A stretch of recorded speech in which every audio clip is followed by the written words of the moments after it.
우리 현재 대한민국을 위협하는 적들이 얼마나 많은지 제가 이런 다이어그램을 여러 가지를 만들었는데요.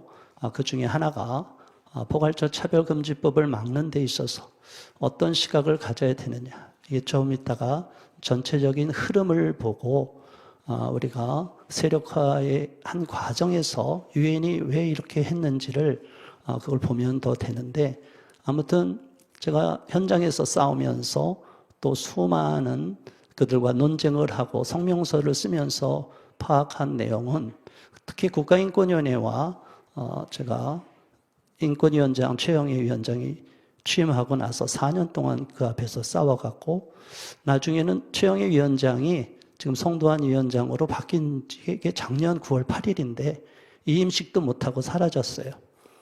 이렇게 1인 시위는 힘이 없는 것 같지만 강합니다. 그 사람을 하나님이 쓰러뜨리기도 하시고 또 하나님이 상황을 바꾸기도 하시고, 그래서 저는 하나님께 기도하면서 일을 계속하고 우리 한국교회를 지키는 데 최선을 다하고 있습니다. 사실은 이 정도 이렇게 다이어그램을 만들기까지가 이게 쉽지 않았어요. 이게 하나하나를 부분적으로 볼 때는 굉장히 다 어려운 주제들인데, 결국에는 유엔을 통해서 UPR이라는 오른쪽에 있죠. 유엔 정례인권 보고라고 있습니다.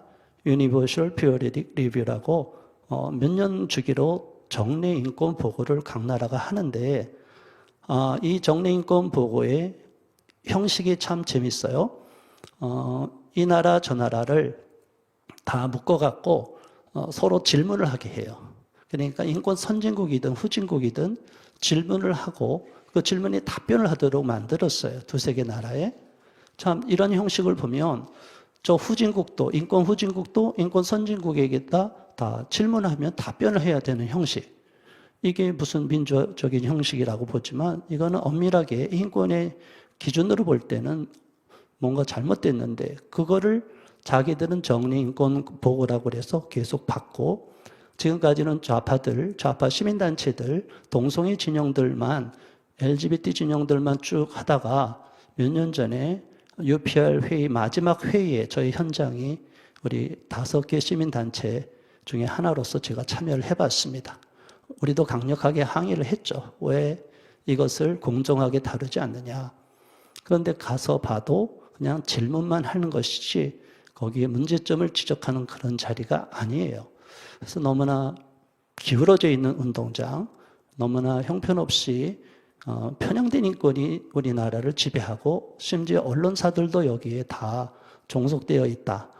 그리고 2011년대 인권보도준칙으로 국가인권위원회와 한국기자협회가 여기에 대해서 협약을 맺었기 때문에 언론도 기울어진 운동장에서 마음 놓고 글을 써도 안 되고, 글을 써도 데스크에서 걸러지는 문제가 있어요.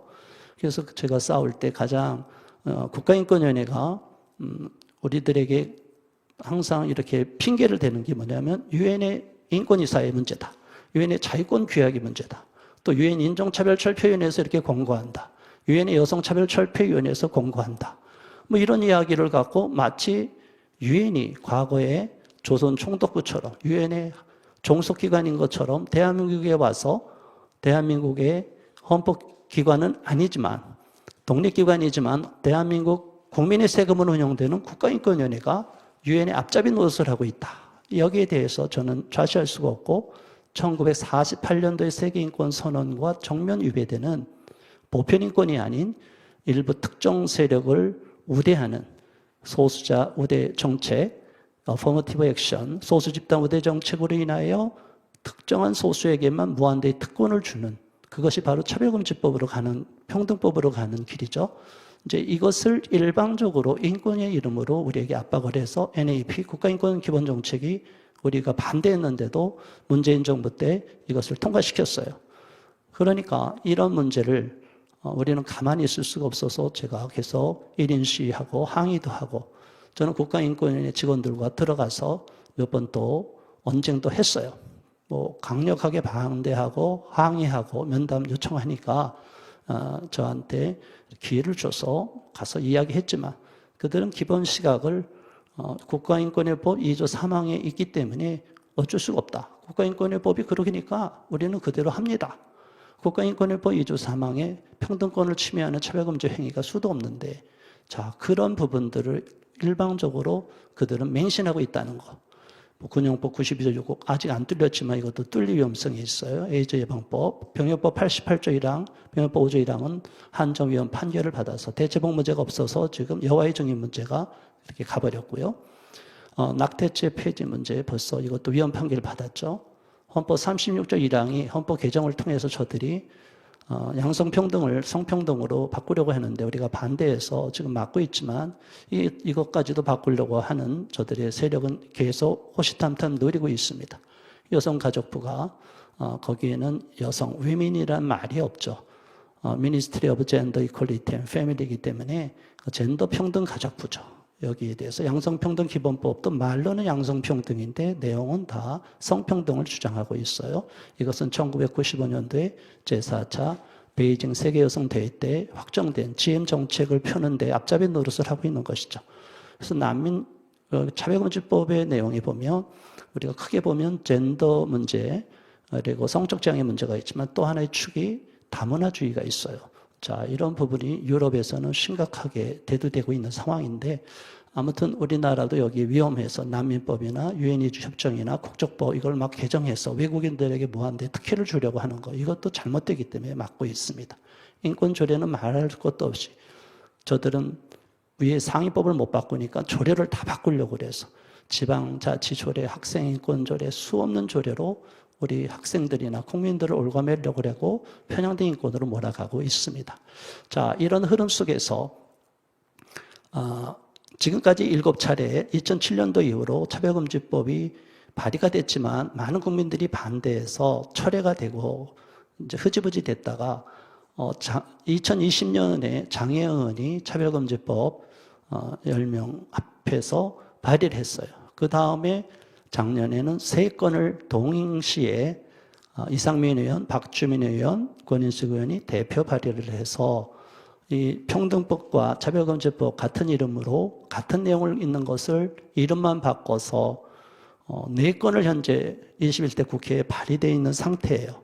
자, 그래서 이 내용을 우리가 모르면 도대체 우리가 어느 특정 정당을 비판하고 하는 게 아니라 이걸 발의한 사람들의 내용 몇 면을 보니까 대부분 정의당 그리고 우리가 잘 아는 더불어민주당이 압도적으로 여기에 발의하고 있어요. 이 의원들 1인 1개의 법안에만 발의된 게 아니라 여러 개 법안 발의된 자를 제가 이렇게 뽑아놨는데 권인숙 의원은 4개 법안 다 발의돼 이름이 올라가 있어요. 그리고 이동주 의원, 용해인 의원, 박주민 의원, 송갑수 의원 이렇게 쭉 3개 법안 이상에 올라간 분도 많고. 자, 여러분 어떻게 해야 되겠습니까?